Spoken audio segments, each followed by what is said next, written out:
Seth Rogen, who is a part of the Mario movie, I believe. Yeah, he's voicing Donkey Kong in the Mario movie. So I mean, he's got a few things coming out this year. He's also one of the showrunners of Invincible, one of the showrunners of The Boys. So again, I mean, he's a part of some successful things. Don't get me wrong. Even though I think Invincible is mid, the last season of The Boys, mid. But that's besides the point. Hopefully he doesn't bumblefuck things up for Mario, for the rollout for Mario with this dumb shit of what we're about to talk about. But Seth Rogen decides that, you know what? I can never take responsibility because, the people like Seth Rogen. And I have some fellow Canadians out there. Shout out to Mikey, shout out to Bruno. I got some other, cool Canadians Canadians that I'm cool with. So please don't take this to heart when I say this. For some reason, there's always something wrong with these Canadian actors and actresses, man. There's always something wrong with them. Seth Rogen, I believe he's one of Trudell's kids. Or Trudell's. How do you say his name? Trudell? It's one of his kids. You see those crazy eyes? Anyways, Seth Rogen came out recently talking about how pretty much he's no longer in a position to be yelled at, but he would rather be yelled at by corporate assholes than to have a piece written about him or an article written about him about how his movies and his content and his shows suck. Now, I'm not saying that all his shows, all his content sucks, but I am saying a lot of it sucks. Seth Rogen, I mean, you talk about the movie This Is the End. I mean, that was probably the end of the funny era of Seth Rogen. That was probably the end of the best creative era of Seth Rogen. I mean, you think about, Sausage Party sucked. He says, it's funny. I was saying to someone I work with the other day, I'm at the point in my career where not a lot of people are in a position to yell at me in my job. But the New York Times will publish an entire article saying I suck at my job. And so, that's the trade-off. Is that, though?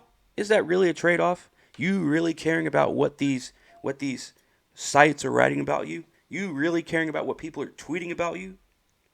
I thought we were in the era of quote-unquote self-worth, right? I thought we were in the era of not really giving a fuck what other people think.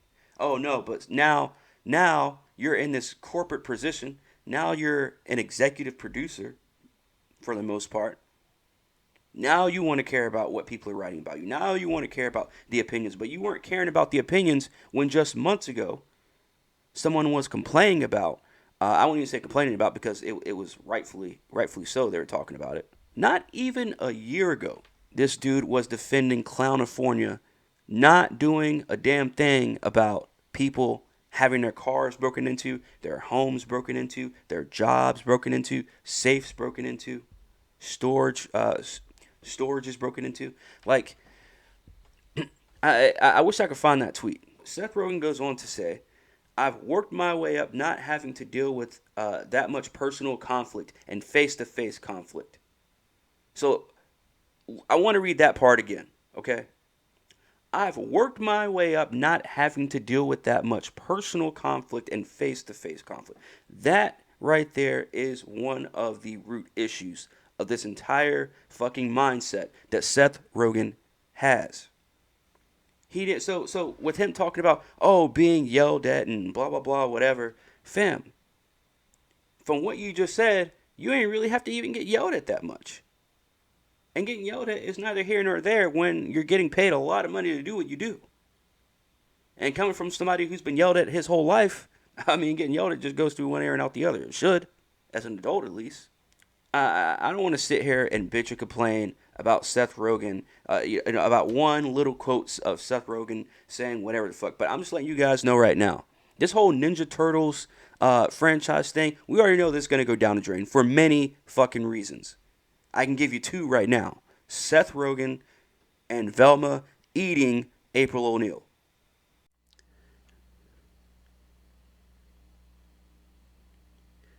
And so then, when he's pressed about it, when he's asked from the reporter or the interviewer, when he's like, hey, did it actually hurt you? Or are you just saying like, hey, man, kind of calm down? No, he's saying it hurt him. He said, oh, yeah, it hurts everyone. Yes, he reiterated in terms of himself. Very much so. I think if most critics knew how much it hurt people that made the things that they are writing about, they second guess the way they write these things. No, fam. That is completely false. I'll go as far as saying this. How about you just make a good show? Make a put out good product, and maybe you won't get these fucking terrible pieces on you from the New York Times, which I don't know why you would even give a fuck what the New York Times thinks about your shit. But again, like I said, he's one of those people. Seth Rogen goes on to play victim, like he's done in the past few years, possibly his whole life. It's just now his talent is going down. To me, his stock has gone down. His validity has gone way down. It is almost non-existent.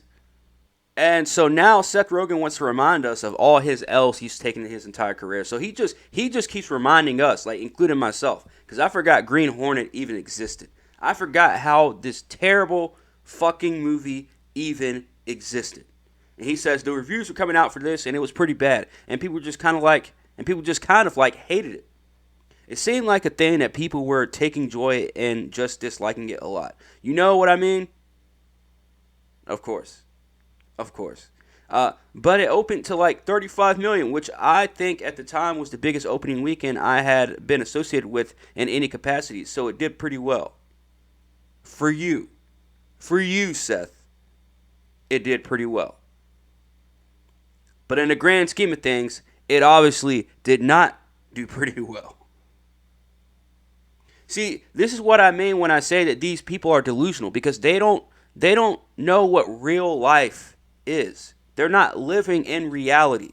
So when Seth Rogen he sees these think pieces from these articles and these New York Times of the world, and the varieties of the world, like people like Seth Rogen feel the need to impress them any way they can. All I'm saying is it's weird how some people, they say they just want to act. They say that they just want to show their talent. They just want to show their creative side. And then they complain when people say, "Hey man, that's not good," or "Hey, you're just not good at this anymore," or "You're not good in this genre or this avenue of entertainment. Maybe you should just stick to this."